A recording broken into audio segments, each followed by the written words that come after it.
ಮಗ ಬೆಂಗಳೂರಲ್ಲಿದ್ದಾನೆ. ಹಾಂ ಹಾಂ ಅವ ಬಂದು ನನ್ನನ್ನು ಎಳ್ಕೊಂಡು ಹೋದ.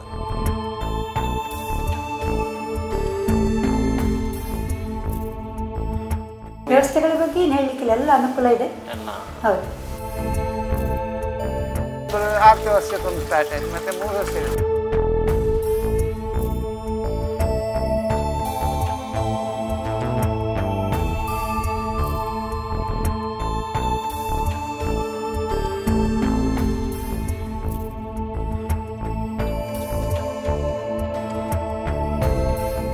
ಭೇಟಿ ಕೊಟ್ಟು ಒಮ್ಮೆ ನೋಡಿ ನಮ್ಮ ಸೇವಾ ವ್ಯವಸ್ಥೆಯನ್ನು ನೋಡಿಕೊಂಡು ಅದಕ್ಕೆ ಸ್ಪಂದನೆ ಕೊಟ್ಟರೆ ತುಂಬ ಸಂತೋಷ ಅಂತ ಹೇಳೋದಕ್ಕೆ ಇಷ್ಟಪಡ್ತೇನೆ. ನಮಸ್ಕಾರ ವೀಕ್ಷಕರೇ, ನೀವು ನೋಡುತ್ತಾ ಇದ್ದೀರಿ MR picture digital YouTube channel. ನಾವು ಈ ದಿನ ದಕ್ಷಿಣ ಕನ್ನಡ ಜಿಲ್ಲೆಯ ಬಂಟ್ವಾಳ ತಾಲೂಕಿನ ಕನ್ಯಾಣದಲ್ಲಿರುವಂತಹ ಭಾರತ ಸೇವಾಶ್ರಮಕ್ಕೆ ಬಂದಿದ್ದೇವೆ. ಬನ್ನಿ, ಇಲ್ಲಿಯ ಮುಖ್ಯಸ್ಥರು ಹಾಗೂ ಇಲ್ಲಿರುವವರನ್ನು ಮಾತಾಡಿಸುವ. ನಮಸ್ಕಾರ ಅಮ್ಮ. ಹಲೋ, ನಮಸ್ಕಾರ. ನಿಮ್ಮ ಹೆಸರು? ನನ್ನ ಹೆಸರು ಸೀತಮ್ಮ. ನೀವು ಇಲ್ಲಿ ಬಂದು ಎಷ್ಟು ಸಮಯ ಆಯಿತು? ನಾನು ಇಲ್ಲಿ ಬಂದು 5 ವರ್ಷ ಆಯ್ತು. 5 ವರ್ಷ ಆಯಿತು. ಇಲ್ಲಿ ಬರಲಿಕ್ಕೆ ಕಾರಣ ನಮ್ಮಲ್ಲಿ ತಂದೆ ಹೋದ್ರು, ತಾಯಿ ಒಬ್ರು ಇದ್ದಾರೆ, ನನಗೆ ಮಕ್ಕಳಿಲ್ಲ. ಹಾಗೆ ಸ್ವಲ್ಪ ಇಲ್ಲಿ ಆಶ್ರಯಕ್ಕೋಸ್ಕರ ಇಲ್ಲಿ ಬಂದದ್ದು. ಇಲ್ಲಿಯ ವ್ಯವಸ್ಥೆಗಳ ಬಗ್ಗೆ ನೀವು? ವ್ಯವಸ್ಥೆಗಳ ಬಗ್ಗೆ ಏನು ಹೇಳಲಿಕ್ಕಿಲ್ಲ, ಎಲ್ಲ ಅನುಕೂಲ ಇದೆ. ಎಲ್ಲ ಹೌದು. ಒಂದು ಮನೆಯ ಹಾಗೆ ಎಲ್ಲ ರೀತಿಯ ಸೌಕರ್ಯಗಳು ಇವೆ. ಇಲ್ಲಿ ನೋಡಿಕೊಳ್ಳುವವರಿದ್ದಾರೆ, ವ್ಯವಸ್ಥೆ ಮಾಡುವವರಿದ್ದಾರೆ, ಫುಡ್ ಸರಿಯಾಗಿ ಟೈಮಿಗೆ ಬರ್ತದೆ.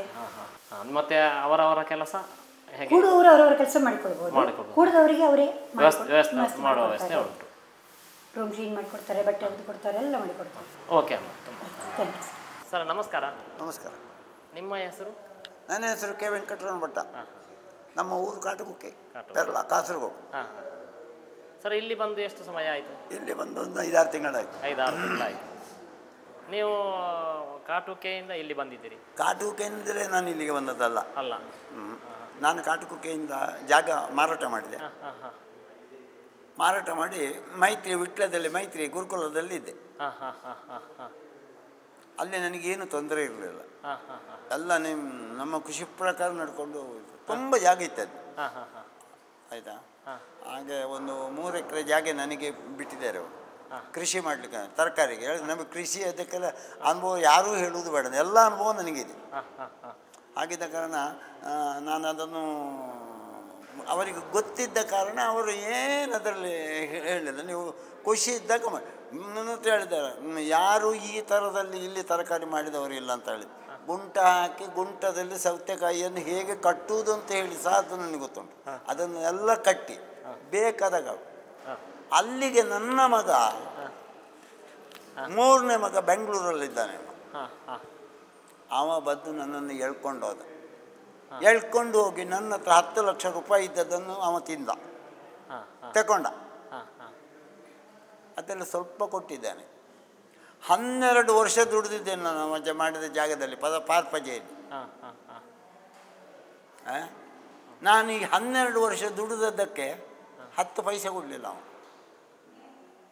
ಈ 10 ಲಕ್ಷ ಕೊಟ್ಟದಕ್ಕೆ ಇಂಟ್ರೆಸ್ಟ್ ಇಲ್ಲ. ಆಯಿತಾ? ಹಾಗಾದ ಕಾರಣ ಮತ್ತು ಲಾಸ್ಟಿಗೆ ಅವನಿಗೆ ಸ್ವಲ್ಪ ಮಾತುಕತೆ ಬಂತು. ಅಲ್ಲಿ ಕೋರ್ಟಿಗೆ ಹೋಗುವುದು ನಾನು. ನನಗೆ ಕೋರ್ಟಿಗೆ ಹೋಗಿ ಎಲ್ಲ ಅನುಭವ ಆಗಿದೆ. ಕೋರ್ಟಿನ ಹಣೆವಾರ ಹೇಗೆ ಅಂತ ನನಗೆ ಗೊತ್ತುಂಟು. ಲಾಯರ್ ಹತ್ರ ಹೇಳಿದೆ ಲಾಸ್ಟಿಗೆ, ಫೈಲ್ ಇತ್ತಲೇ ಕೊಡಿ ಅಂತ ಹೇಳಿದೆ. AC ಹತ್ರ ಹೇಳಿದೆ, ಸೈನ್ ಮಾಡಿ ಅಂತ ಹೇಳಿದ್ರು. AC ಮಾಡೋದಿಲ್ಲ ಅಂತ ಹೇಳಿದೆ. ಏನು ಮಾಡೋದಿಲ್ಲ ಅಂತ ಹೇಳಿದ್ರೆ, ನೀವು 1 ವರ್ಷ ಆಯಿತು ನೀವು ನೀವು ಸೈನ್ ಮಾಡಲಿಕ್ಕೆ ಹೇಳೋದು. ಇವತ್ತಿನವರೆಗೆ ನೀವು ಒಂದು ಸರ್ವೆ ಆರ್ಡ್ರ್ ಮಾಡಲಿಕ್ಕೆ ಆಗಲಿಲ್ಲ. ಸರ್ವೆ ಮಾಡಲಿಕ್ಕೆ ಒಂದು ಆರ್ಡ್ರ್ ಕೊಡಲಿಕ್ಕೆ ಆಗೋದಿಲ್ಲ ನಿಮಗೆ, ಸೈನ್ ಮಾಡೋದಿಲ್ಲ ಅಂತ ಹೇಳಿದೆ. ಕೂಡಲೇ ಅವರು ಇಮಿಡಿಯೇಟ್ ನನಗೆ ಸಮನ್ಸ್ ಮಾಡಿದೆ. ಸರ್ವೇರಿಗೆ ಆರ್ಡ್ರ್ ಮಾಡಿ ಸರ್ವೇರು ಬಂದರು. ಸರ್ವೇರು ಬಂದು ಗೊತ್ತಿಗೆ ಹೇಳಿದ್ರು, ನಿಮ್ಮ ಜಾಗವನ್ನು ಅಳತೆಗೆ ಆರ್ಡ್ರ್ ಮಾಡಿದ್ದಾರೆ, ಇವತ್ತಾಗೋದಿಲ್ಲ ಅಂತ ಹೇಳಿದೆ. ಏನು ಇವತ್ತೇನಾಗೋದಿಲ್ಲ ಅಂತ ಹೇಳಿದ್ರೆ ನನಗೆ ವಯಸ್ಸಾಯಿತು. ಸರ್ವೆ ಮಾಡುತ್ತೀಗ ಅಳತೆ ಕಲ್ಲಿಂದ ಕಲ್ಲಿಗೆ ಜನ ಬೇಕು, ಸಂಕೋಲ ಹೇಳ್ಕೊಂಡು ಸರಿ ಹೋಗಬೇಕು, ಸರಿ ಕರೆಕ್ಟಾಗಿ ಬೇಡ ಅಳತೆ. ಇವತ್ತಿಗೆ ಆಗೋದಿಲ್ಲ, ನಾಳೆ ಮಾಡಿ. ಆವತ್ತೇ ಮಗನಿಗೆ ಫೋನ್ ಮಾಡಿದೆ, ಅವ್ರು ಹೋದ್ರು. ಮತ್ತೆ ಮಗ ಮರುದಿವಸ ಬೆಳಿಗ್ಗೆ ಬಂದ ಬೆಂಗಳೂರಿಂದ. ಅವ ಬಂದು ಅಳತೆ ಆಯಿತು. ಅಳತೆ ಆದರೆ ನಾವು 100ಕ್ಕೆ 100 ನಾವು ಹೇಳಿದಾಗ ಆಗಿದೆ, ಕರೆಕ್ಟಾಗಿದೆ. ಆಯಿತಾ. ಅದರ ನಂತರ ನನಗೂ ಮಗನಿಗೂ ಸ್ವಲ್ಪ ತಾಗಿ ಬಂತು. ತಾಗಿ ಬಂದ ಮೇಲೆ ಮತ್ತೆ ನನಗೆ ಮಗ ಆದ್ರೇನು ಮತ್ತೊಬ್ಬ ಆದ್ರೇನು. ನಾನು ಅಷ್ಟು ದುಡಿದು ಕಷ್ಟಪಟ್ಟು ಇದು ಮಾಡಿ ಲಾಸ್ಟಿಗೆ ಮಾಡಿದ್ದು ನಿನ್ನನ್ನು ತೊಳೆದ್ರಲ್ಲಿ 3 ಪಲ್ಟಿ ತಿರುಗಬೇಕು ಅಂತ ಹೇಳಿ 3 ಪಲ್ಟಿ ತಿರುಗಬೇಕು ಅಂತ ಹೇಳಿದೆ ಮಗ. ಆಯಿತು ತಿರುಗಿಸು ಅಂತ ಹೇಳಿದ್ದು ನಾನು ಅಲ್ಲಿಂದ ಬಿಟ್ಟೆ. ಅಲ್ಲಿಂದ ಬಿಟ್ಟು ನನ್ನ 2ನೇ ಮಗನಲ್ಲಿಗೆ ಬಂದೆ. 2ನೇ ಮಗನಲ್ಲಿಗೆ ಮಗ ಹೀಗೀಗೆ ಆಗುತ್ತೆ ಹೀಗೆ ಅಂತ ಹೇಳಿ ಅವ ಅಡ್ಡಿ ಹಿಡ್ಕೋದಿದ್ದಾಳೆ, ಸತ್ಯನಾರಾಯಣ ಅಂತ ಹೇಳಿ ಅವನ ಹೆಸರು. ಅಲ್ಲಿ ಮತ್ತೆ ನನಗೆ ಏನಾಯ್ತು ಅಂತ ಹೇಳಿದ್ರೆ ಅವನ ಹೆಂಡತಿಗೂ ನನಗೂ ಅಷ್ಟು ಸರಿ ಹೋಗೋದಿಲ್ಲ. ಮತ್ತು ನಾವು ಜಗಳ ಹೊಡೆದು ಯಾಕೆ. ನಾನು ಹೇಳಿದೆ ಇಂಥ ಕಡೆಯಲ್ಲಿ ಒಂದು ಆಶ್ರಮ ಉಂಟು, ನನ್ನ ಸಣ್ಣ ಮಗನೂ ಬಂದಿದ್ದ. ಸಣ್ಣ ಮಗನನ್ನು ಅವನು ಕಳಿಸಿರು, ಹೋಗಿ ಒಂದು ಆಶ್ರಮದವರೆಗೂ ಮಾತನಾಡಿ ಬಾ ಅಂತ ಹೇಳಿದೆ. ಅವರೇನು ಮಾಡಿದರು, ದೇವಂತ ಬಿಟ್ಟು ಆಶ್ರಮವನ್ನು ನೋಡಿ ಅವರು ಅಲ್ಲಿದ್ದೆಲ್ಲ ಹತ್ಲಾಗ ಹೋದರು. ಅಲ್ಲಿ ಅಪ್ಪನ ತಂದು ಆಗಲಿಕ್ಕಿಲ್ಲ, ಅಪ್ಪನಿಗೆ ಹಿಡೀಲಿಕ್ಕಿಲ್ಲ. ಅವರು ಶಾಪ್ ಹಾಕಿ ಹೋದರು, ಬೇಡ ಅಲ್ಲಿಗೆ ಹೋಗೋದೇ ಬೇಡ ಅಂತ ಹೇಳಿದ್ರು. ಅವರು ಇಲ್ಲಿಗೆ ಬರಲಿಲ್ಲ, ಅಲ್ಲಿಂದಲೇ ಹೋದರು. ನಾನು ವಾಪಸ್ ಇಲ್ಲಿಗೆ ಬಂದೆ. ಇಲ್ಲಿಗೆ ಬಂದು ಇವರ ಫೋನ್ ನಂಬರ್ ತಗೊಂಡು ಇಲ್ಲಿಗೆ ಬಂದು ಹೇಳಿದ್ರು. ಇವರು ಹೇಳಿದರು ನೀವು ಒಂದು 15 ದಿವಸ ನೋಡಿ ಬಂದು 15 ದಿವಸ ಇರಿ ಇಲ್ಲಿ, ನಿಮಗೆ ಹಿಡಿತಿದ್ರೆ ನಿಲ್ಲಿ, ಇಲ್ಲ ಇದ್ರೆ ನಿಮಗೆ ಇಷ್ಟ ಇದ್ದಾಗೆ ಮಾಡಿ, ತೊಂದರೆ ಇಲ್ಲ. ಮತ್ತು ಅಲ್ಲಿ ಒಂದು ದೈಗೋಳಿಯಲ್ಲೊಂದು ಆಶ್ರಮ ಇದೆ, ಅದು ಒಂದು ಬೇಕಿದ್ರೆ ನೋಡಿ. ಆದರೆ ನಾನು ಹೇಳಿದ್ದೇನೆ ಅಂತ ನೀವು ಹೇಳುವುದು ಬೇಡ ಅಂತ ಹೇಳಿದ್ದಾರೆ ಇವರು. ಹೇಳಿದ್ದಾರೆ ಇಲ್ಲ ಇಲ್ಲ ಹೇಳೋದಿಲ್ಲ ಅಂತ ಹೇಳಿದ್ದಾರೆ. ಹೋದೆ. ಅದೊಂದು ಅಂಡಮಾನ, ಇಲ್ಲಿ ದೈಗೋಳಿಯದ್ದು ಅಂಡಮಾನ. ದೈಗೋಳಿಯಲ್ಲಿ ಹೋಗುವುದರಿಂದ ಏನಾದರೂ ಸ್ವಲ್ಪ ಕುಡಿದು ಸಾಯುದು ಒಳ್ಳೆಯದು. ಹೇಳಿ ರೋಡ್ ಸೈಡ್ ಇಲ್ಲ, ರೋಡಿನಿಂದ ಮೇಲೆ ಹೋಗ್ಬೇಕು. ನೀವು ಹೋಗಿದ್ದೀರ ಅಲ್ಲಿ? ಹೋಗಬೇಕು, ಅಲ್ಲಿಗೆ ಹೋಗ್ಲಿಕ್ಕೆ ವ್ಯವಸ್ಥೆ ಇಲ್ಲ. ಆಯಿತಾ. ಗೇಟ್ ಯಾವಾಗಲೂ ಬಂದು, ಇಲ್ಲಿ ಆಗಲ್ಲ, 24 ಗಂಟೆ ಓಪನ್. ರಾತ್ರಿ ಮಾತ್ರ 8 ಗಂಟೆಗೆ ಕ್ಲೋಸ್ ಮಾಡ್ತಾರೆ, ಬೆಳಿಗ್ಗೆ ಓಪನ್ ಮಾಡ್ತಾರೆ. ಮತ್ತು ಹೊರಗೆ ಹೋಗೋದಕ್ಕೆ ಇಲ್ಲಿ ಯಾವ ಆಕ್ಷೇಪಣೆಯೂ ಇಲ್ಲ. ಅಲ್ಲಿ ಹಾಗೆಲ್ಲ ಸಾಧ್ಯವೇ ಇಲ್ಲ, ಹೋಗ್ಲಿಕ್ಕೆ ಸಾಧ್ಯ ಇಲ್ಲ. ಹತ್ತಿರ ಪೇಟೆಯೂ ಇಲ್ಲ, ಹೋಗಬೇಕಿದ್ರೂ ಅರ್ಧ ಮೈಲು 1 ಮೈಲು ನಡಿವೆ. ಹಾಗಾಗಿ ನಾನು ಅದನ್ನು ಬಿಟ್ಟರೆ ಆವತ್ತೇ ಬಂದು ಹೇಳಿದೆ ನಾನು ಬರ್ತೇನೆ ಇಲ್ಲಿಗೆ, ನನಗೆ ಅದು ಆಗೋದಿಲ್ಲ ಅಂತ ಹೇಳಿದೆ. ಆಯಿತು ಅಂತ ಹೇಳಿದೆ, ಹಾಗೆ ಬಂದಿದ್ದೇನೆ. ಮತ್ತೆ ಇಲ್ಲಿಗ ನೀವು ಬಂದಿದ್ದೀರಿ, ಇಲ್ಲಿಯ ವ್ಯವಸ್ಥೆಗಳು ಹೇಗೆ ಉಂಟು ನಿಮಗೆ? ಇಲ್ಲಿ ವ್ಯವಸ್ಥೆ ತೊಂದರೆ ಇಲ್ಲ. ಆದರೆ ನನಗೇನು ಅಂತ ಹೇಳಿದ್ರೆ ನಾನು ಮನೆಯಲ್ಲಿ ಸ್ವಲ್ಪ ರುಚಿಕರವಾಗಿ ಮಾಡಿ ತಿನ್ನುವ. ಹಾಗೆ ರುಚಿಕರ ಮಾಡಲಿಕ್ಕೆ ಎಲ್ಲರಿಗೂ ಇದು ಒಂದು ಸಮಸ್ಯೆ ಆಗೋತ್ತಿಗೆ ಆಗ್ತದಾ? ಆಗುದಿಲ್ಲ, ಎಲ್ಲರಿಗೂ ಒಂದೇ ರೀತಿ ಆಗಬೇಡುವ. ಈಗ ನನಗೆ ಈಗ ಆಗಬೇಕು. ಮತ್ತೆ ನಾವು ಹೊರಗಿನಿಂದ ತಂದು ಏನಾದರೂ ಮಾಡೋದಕ್ಕೆ ಅವರ ಏನೂ ಅಬ್ಜೆಕ್ಷನ್ ಇಲ್ಲ. ನಾನೇನಾದರೂ ಮಾವಿನ ಹಣ್ಣ ಏನಾದರೂ ತಂದು ಅಡ್ಜಸ್ಟ್ಮೆಂಟ್ ಮಾಡಿಕೊಂಡು ಹೋಗ್ತೇನೆ. ಆ ಮಟ್ಟಿಗೆ ಇಲ್ಲಿ ಯಾವ ತೊಂದರೆ ಇಲ್ಲ. ಮನೆಯ ಹಾಗೆ ನಮ್ಮ ಮನೆಯಾಗೆ ಅವರು ಏನವರದ್ದು ಇದ್ದೀಗೆ ಈಶ್ವರ ಭಟ್ಟದ್ದು ಒಂದು ಇಷ್ಟು ನಾನು ಎಲ್ಲಿಯಾದರೂ ಅವರಂತೂ ನಾನು ಹೇಳಿದ್ದೆ ಇದ್ದರೆ ನನ್ನ ಎದುರು ಬರಲಿ, ನಾನು ಉತ್ತರ ಕೊಡ್ತೀನಿ. ಆಯಿತು, ನಿಮ್ಮ ಮಾಹಿತಿಯನ್ನು ನಮ್ಮೊಟ್ಟಿಗೆ ಹಂಚಿಕೊಂಡದ್ದಕ್ಕೆ ತುಂಬ ಧನ್ಯವಾದ. Okay okay okay okay sir ನಮಸ್ಕಾರ. ನಮಸ್ಕಾರ. ನಿಮ್ಮ ಹೆಸರು? ಪ್ರಭಾಕರ್ ಶೆಣಾಯಿ. ಪ್ರಭಾಕರ್ ಶೆಣಾಯಿ. ಹೌದು. ಸರ್ ನೀವು ಇಲ್ಲಿ ಬಂದು ಎಷ್ಟು ಸಮಯ ಆಯಿತು? ಒಂದು 5 ವರ್ಷ ಆಯಿತು. 5 ವರ್ಷ ಆಯಿತು. ಹೇಗೆ ಆಗ್ತದೆ ಇಲ್ಲಿಯ ವ್ಯವಸ್ಥೆಗಳೆಲ್ಲ? ಒಳ್ಳೆಯದಾಗ್ತದೆ, ಒಳ್ಳೆಯದು, ಎಕ್ಸಲೆಂಟ್. ಹೌದು, ಎಲ್ಲ ಫುಡ್ಡಲ್ಲಿ ಅಕೊಮಡೇಷನ್, ವಾಟರ್ ಎಲ್ಲ ಫುಡ್ ಕರೆಕ್ಟ್ ಆಗ್ತದೆ. ಎಲ್ಲ ಫ್ಯಾಂಟಾಸ್ಟಿಕ್, ಎಲ್ಲ ಸರ್ವಿಸ್ ಸೂಪರ್ ಆಗಿದೆ. ಏನು ತೊಂದರೆ ಇಲ್ಲ, ಏನು ಕೊರತೆ ಇಲ್ಲ, ಎಲ್ಲರೂ ನೆಮ್ಮದಿಯಿಂದ ಇದ್ದಾರೆ. ಕೆಲವೊಮ್ಮೆ ಟಿವಿಯಲ್ಲಿ ಕೆಲವು ಮೊಬೈಲಲ್ಲಿ ನೋಡ್ತಾ ಇದ್ದಾರೆ, ಹಾಗೆ ಅವರು ಸಂತುಷ್ಟರಾಗಿದ್ದಾರೆ. ಮತ್ತು ಸರ್ ನೀವು ಇಲ್ಲಿ ಬರಲಿಕ್ಕೆ ಏನು ಕಾರಣ? ಈಗ ನಿಮ್ಮ ಮನೆಯ ಸಮಸ್ಯೆ ಅಥವಾ ಬೇರೆ ಏನು, ಹೇಗೆ ಅಂತ ಒಂದು ವಿವರಿಸ್ಬೋದಾ? ನಾನು ಆ್ಯಕ್ಚುಲಿ ಉಡುಪಿಯವರು. ಮತ್ತು ನಾನು ಮಂಗಳೂರಿಗೆ ಒಂದು 34 ವರ್ಷ ಬಂದಾಯಿತು. ಅದರ ಮೊದಲೊಂದು ಉಡುಪಿಯಲ್ಲಿ ಒಂದು 20 ವರ್ಷ ಅಕೌಂಟ್ಸ್ ಮಾಡಿದ್ದೆ. ಅದರ ನಂತರ ಸ್ವಲ್ಪ ಅಲ್ಲಿ ಏನೋ ತೊಂದರೆ ಉಂಟಾಯಿತು. ನನ್ನ ತಂದೆ ತಾಯಿಯರು ತೀರುವುದ್ರು. ಅದರ ನನ್ನ ಅಕ್ಕ ಸ್ವಲ್ಪ ಅಸೌಖ್ಯದವರು. ಅವರ ನಂತರ ಮಂಗಳೂರಿಗೆ ಬಂದೆ. ಅಲ್ಲಿ ನಾನು ಸ್ವಲ್ಪ ನನ್ನ ವೆಹಿಕಲ್ ಸರ್ವಿಸ್ ಮಾಡ್ತಿದ್ದೆ. ಕೆಲವು ಅಂಗಡಿಗೆಲ್ಲ ದೊಡ್ಡ ದೊಡ್ಡ ಅಂಗಡಿಗೆಲ್ಲ ಮೆಟೀರಿಯಲ್ ಕೊಂಡೋಗುವ ವ್ಯವಸ್ಥೆ ಮಾಡ್ತಿದ್ದೆ. ಕಡೆಗೆ ಲಾಸ್ಟಿಗೆ ಒಂದು 30 ವರ್ಷದ ನಂತರ ಏನೋ ಒಂದು ತಲೆಯಲ್ಲಿ ಹೋಗ್ತಿತ್ತು, ಏನಂತ ಸ್ವಲ್ಪ ಡಿಪ್ರೆಷನ್ ಆಯಿತು ಒಂದು ವಿಷಯದಲ್ಲಿ. ಅದರ ನಂತರ ಅನಾರೋಗ್ಯ ಕಾಡಿತ್ತು. ಕೆಲವೊಮ್ಮೆ ಸರ್ವಿಸ್ ಮಾಡಲಿಕ್ಕೆ ಕೆಲಸ ಮಾಡಲಿಕ್ಕೆ ಆಗ್ತಿರ್ಲಿಲ್ಲ. ಮದ್ದು ತಗೊಂಡ್ರೆ ಒಮ್ಮೊಮ್ಮೆ ಒಂದು 2 ತಿಂಗಳ ನಿಂತು ಪುನಃ ಸ್ಟಾರ್ಟ್ ಮಾಡಿದೆ. ಪುನಃ ಒಂದು 6 ವರ್ಷಕ್ಕೊಮ್ಮೆ ಸ್ಟಾರ್ಟ್ ಆಯಿತು. ಮತ್ತು 3 ವರ್ಷ ಕಡೆ ವರ್ಷ ಸ್ಟಾರ್ಟ್ ಆಯಿತು. ಕಡೆಗೆ ಲಾಸ್ಟ್ ಮೂಮೆಂಟ್ ಏನು ಮಾಡಲಿಕ್ಕೆ ಮದ್ದಿನಿಂದ ಮಾಡಲಿಕ್ಕೆ ಆಗಲಿಲ್ಲ. 1 ವರ್ಷ ವೇಕೆಂಟ್ ಇದ್ದೆ. ಕಡೆಗೆ ಇಲ್ಲಿ ಇವರು ಈಶ್ವರ್ ಭಟ್ ನಮಗೆ ಸಂಪರ್ಕ ಆದರು. ನಮ್ಮ ದನಿಗಳೆಲ್ಲ ಇವರನ್ನು ನನ್ನ ಫೇವರ್ ಮಾಡಿ ಇಲ್ಲಿ ಕಳಿಸಿಕೊಟ್ರು. ಹಾಗೆ ನಾನು ಇಲ್ಲಿ ಬಂದೊಂದು 5 ವರ್ಷ ಆಯಿತು. ಆದರೆ ನಿಮಗೆ ಮದುವೆ ಎಲ್ಲ ಇಲ್ಲ? ನನ್ನ ಅಕ್ಕ ಸ್ವಲ್ಪ ಹೊಸ ಇಲ್ಲಿದ್ದಾರೆ. ಹಾಗೆ ನಾನು ಇಲ್ಲಿ ನೀವು ಕೂಡ ಇಲ್ಲಿ? ಹೌದು. ಓಕೆ ಸರ್, ತುಂಬ ಧನ್ಯವಾದ ಸರ್. ನಮಸ್ಕಾರ. ನಮಸ್ಕಾರ. ನಿಖಿಲ್ನ ಒಂಜಿ ಪರಿಚಯ ಬಂದ್ಪಾರಿ. ಎನ್ನ ಪುದರ್ ಅಶೋಕ್ ಕುಮಾರ್ ಅಂದ್ ಬಲೆ ಎನ್ನ ಬುಡೇದಿ ಶುಭ ಅಂದ್ ಜನರೆಡ್ಡಿ ಜೋಕುಲು ತನುಶುಲ ಕಶ್ವಿಲ. ಸರ್ ನಿಕ್ಲೇನಿ ಈ ಆಶ್ರಮಕ್ಕೆ ಬೈದಾರೆ ಮೂಲ ಅನ್ನದಾನ ನಿಕ್ಲನ ಲೆಕ್ಕಡೊಂದು ಪಂಡೇರ ಅಂದ್ ಇಂದು ದಾತ ಉದ್ದೇಶ ಗೋಡಾತ್ ನಿಕ್ಲಿ ಉದ್ದೇಶ ಪಂಡ ಎಂಕಲ್ನ ಜೋಕುಲ್ನ ರೆಡ್ಡಿ ಜೋಕುಲ್ನ ಫಸ್ಟ್ ಮಗನ ಬರ್ತ್ಡೇ ಮಲ್ತು ಅಂತ ಪುಟ್ಟನ ದಿನದ ಲೆಕ್ಕಡೆ ಅಂಚ ಫಸ್ಟ್ ವರ್ಷ ಇಲ್ಲಲೆ ಮಲ್ತ 5 ಬಕ್ಕ 2ನೇ ವರ್ಷದ ಬಕ್ಕ ಇಡೆಗೆ ಒಂದು ಆಶ್ರಮ ಬರೋಡು ಅಂಚ ಯೋಚನೆ ಮಲ್ತ ಬರ್ತ್ಡೇ ಆಚರಣೆ ಇಡೆಗೆ ಆಶ್ರಮಕ್ಕೆ ಬರ್ಪನೆ.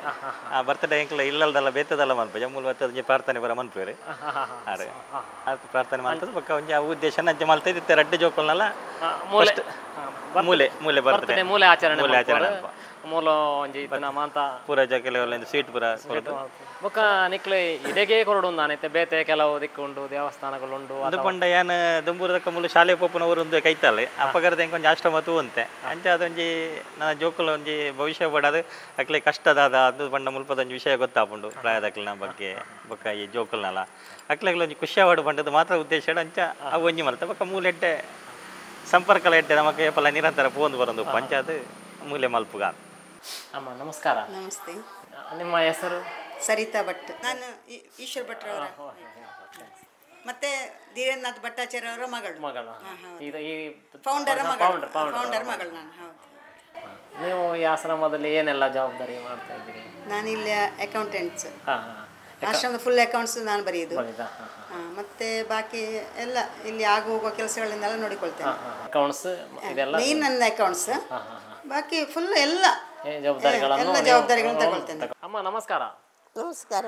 ಈರಿ ಪೆತ್ತಗಳೆಲ್ಲ ಅಂತ ಈರು ಮೈಂಟೈನ್ ಮಲ್ಪನೆ ಮಂಡೇರು ಈರು ದಾಯ್ತ ಅಂತ ಮಲ್ಪವ್ರು ಈ ಪೆತ್ತಗಳನ್ನ ಸಾಕೋಣ ಅರ್ಕಂಜಿ ಕಲ್ಪುಂಡು ಬೈವಾಡುಂಡು ಪಂಚ ಜಪ್ಪುಂಡು ಮಿಲ್ಸನ್ನಡು ಬಾಂಡು ಬೊಕ್ಕ ಕಂಜಲೇನು ಕಟ್ಟುಂಡು ಬೊರಿಪುನ ಬೇತ ಜನ ಈರು ಬೊಲ್ಪುಗು ಏತ್ ಗಂಟೆಗೆ ಈಗ ತಿನ್ಯಾರ ಅಂತ ಬೊಲ್ಪುಗು 10 ಗಂಟೆ ಆಪುಂಡು 10 ಗಂಟೆ ಬೊಲ್ಪುಗು 10 ಗಂಟೆ ಅನಗ ಮಂತ ಕುರ್ತಾಪುಂಡು ಅದಾ 5 ಗಂಟೆಗೆ ಅರ್ಕಂಜಿ ಕೊರ್ತಾಪುಂಡು 5 ಗಂಟೆ ಅರ್ಕಂಜಿ ಕೊರ್ತಾಪುಂಡು ಇರ ಮಾಂತ ಐನ ಬೇಲೆ ಮಂತ 10 ಗಂಟೆಗೆ ವಿದೆ ಅರ್ಪರ ಅದ ಪುಂಡಿ ಮಾಂತ ಕೊರ್ತು ಅದ ಪುಂಡಿ ದಾಯ್ತ ಮಾಂತ ಕೊರ್ಪಾರು ಪುಂಡಿ ಪರ್ತಿ ಪುಂಡಿ ఒక 8 ಪುಂಡಿ ఒక ತಾರದ ಪುಂಡಿ ಮಾಂತ ಮೂಜಿ ಮಿಕ್ಸ್ ಬಿಟ್ಟೆ ಪುಂಡಿ ಓಲ್ ಬರ್ತದ ಎಂಜಿನ ಗೋ ಆ ಉದ್ದದ ಕೋಮಲ್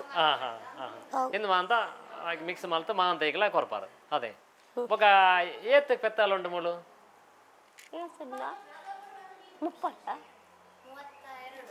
32 ಕಂಜಿಲು 40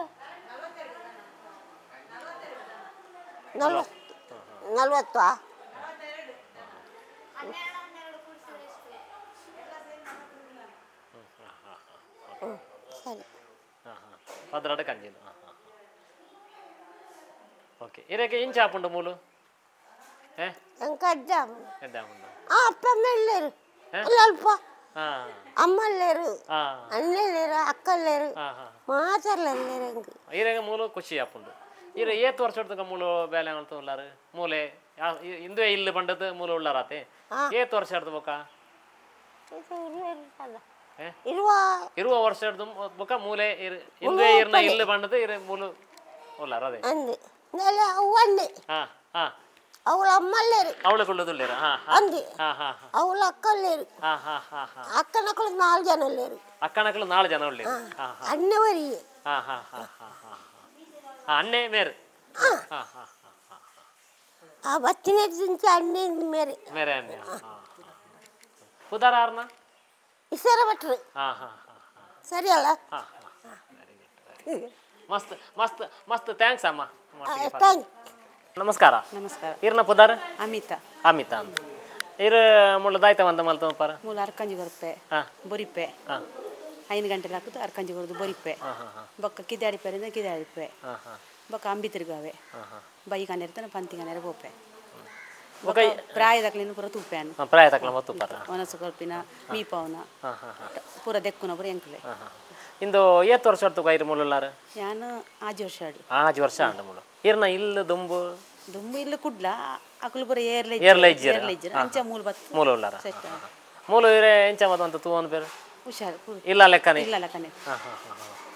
ಅಪ್ಪ ಅಮ್ಮ ಲೆಕ್ಕನೆ ಮಕ್ಕಳು ಮೂಲ ಮೂಲ ನಮ್ಮ ಆಶ್ರಮ ಮಾಡೋದು ಒಂದು ಅದೇ ಓಕೆ ಓಕೆ ಅಮ್ಮ ಮಸ್ತ್ ಧನ್ಯವಾದ. ಹೌದು, ಇಲ್ಲೆಲ್ಲ ನಾನೇ ನೋಡಿಕೊಳ್ಳೋದು. ವಿಜಯಲಕ್ಷ್ಮಿ ತಾನೆ ಸರ್, ನಾನು ಅಕ್ಕ, ನಾನು ಅವರ ಅಕ್ಕ. ಹೌದು.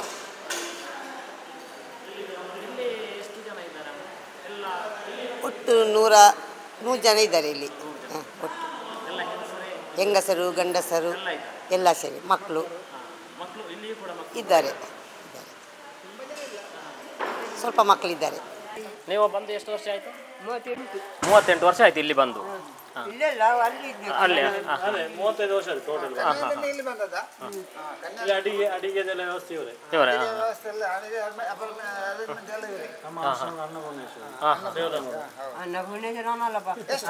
ಎಷ್ಟು ಕಲ್ತಿದ್ರಿ?